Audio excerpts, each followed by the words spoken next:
Sementara itu, pemirsa, pihak istana menjelaskan terkait pemblokiran anggaran pembangunan ibu kota negara atau IKN oleh Kementerian Keuangan.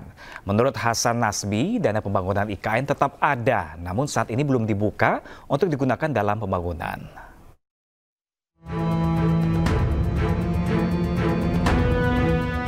Pihak istana buka suara terkait pemblokiran anggaran pembangunan ibu kota negara oleh Kementerian Keuangan.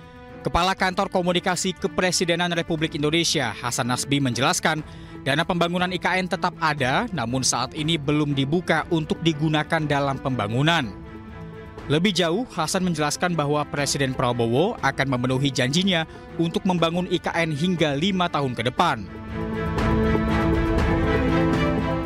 Kalau diblokir itu kan bukan berarti anggarannya nggak ada kan? Anggarannya belum dibuka. Jadi anggaran IKN itu ada di otorita IKN, ada di Kementerian.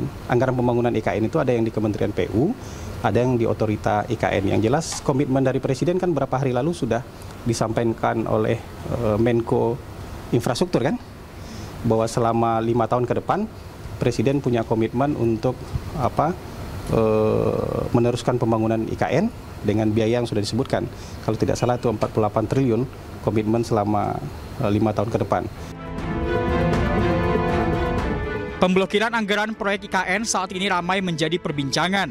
Masyarakat mengaitkan pemblokiran anggaran terkait dengan instruksi Presiden mengenai efisiensi penggunaan dana APBN dan APBD. Surat terakhir yang kita terima dari Ibu Menteri Keuangan, itu kan memang sebelum rapat ratas kita terakhir tuh dengan Pak Presiden, memang dari beliau diminta efisiensi 81 triliun. Meski saat ini proyek pembangunan terhambat, Kementerian PU menyatakan bahwa saat ini progres IKN telah mencapai 87,9% per akhir Desember 2024 lalu dan akan terus dilanjutkan. Tim Liputan, iNews melaporkan. Pemirsa, kebijakan efisiensi Kementerian Pekerjaan Umum mengundang protes keras dari anggota DPR Komisi 5. Dalam rapat kerja bersama sejumlah kementerian. Menurut Adiana Pitupulu, total dana yang dianggarkan setelah efisiensi tidak akan mencukupi pembangunan infrastruktur.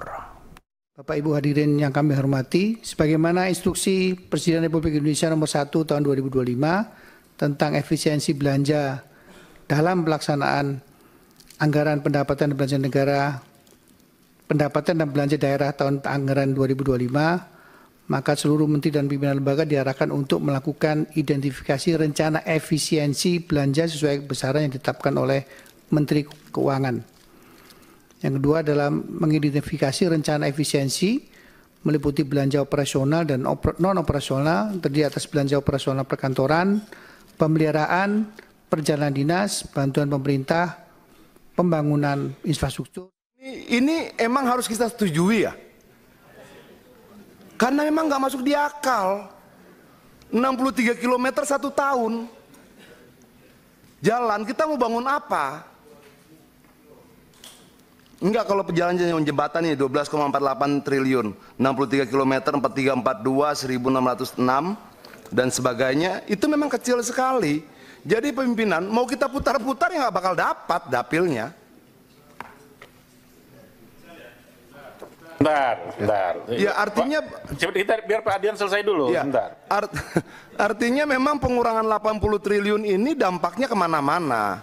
Tapi kalau sebagai menteri siap mengambil tanggung jawab terhadap, misalnya kita bicara kalau sumber daya air ini 10,7 triliun.